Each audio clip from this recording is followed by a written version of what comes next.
The first drops fell as Liam stood on the worn granite steps of the city library, the sky a bruised purple above the gleaming skyline. They were fat, warm summer drops that splattered against the stone, releasing the petrichor scent of promise from the hot pavement. He pulled the collar of his jacket up, not in a hurry to leave, but to savor the moment. This was their spot. This was where, 5 years ago to the day, he and Sarah had taken shelter from a sudden downpour, two soaked students laughing as they huddled under the inadequate awning. He checked his watch. She was 10 minutes late. Sarah, who was never late. His mind drifted back to that first storm. He'd been clutching a philosophy text, she a sketchbook. Their eyes had met, not in a cliched lightning strike moment, but in a shared, wry amusement at the universe's timing.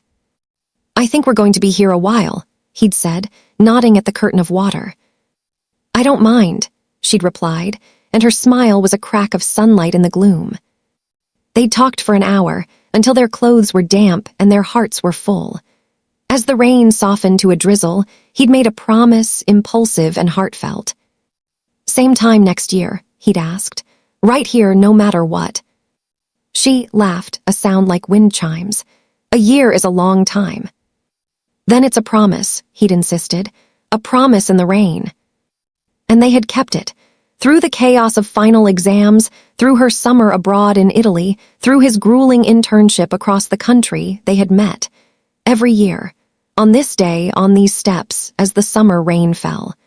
It was the fixed point in their spinning worlds, a silent testament to a connection that defied logic and distance. But this year felt different.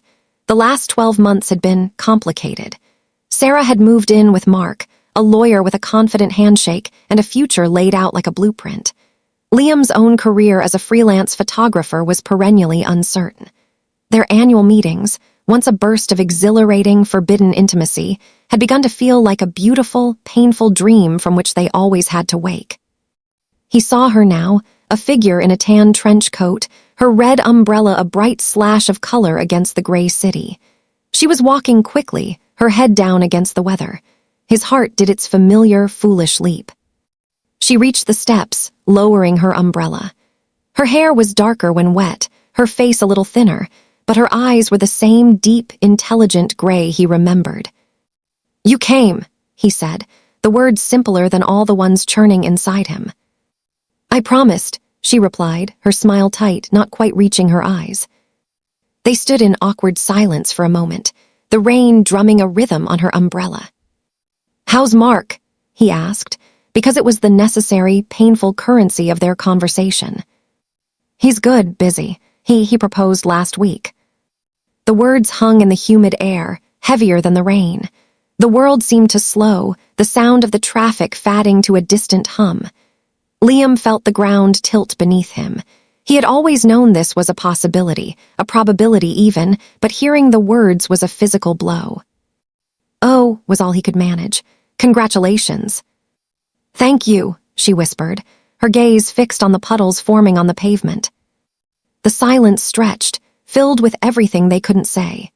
He wanted to shout, to remind her of the last 4 years, of the year they'd kissed in the rain right here, of the year they'd talked until dawn in an all-night diner, of the unspoken thing that had always pulsed between them, as real as the library stone at their backs.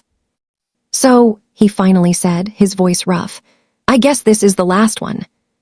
She looked up at him then, and her eyes were glistening. "Liam, this promise, it's kept me tethered to you for 5 years. It's been the most beautiful anchor. But I can't build a life with Mark while I'm still tied to this spot, to you." He understood. This wasn't about not loving him. It was about the brutal, practical mathematics of building a future. Their promise was a relic of the past, a ghost that would haunt her new life.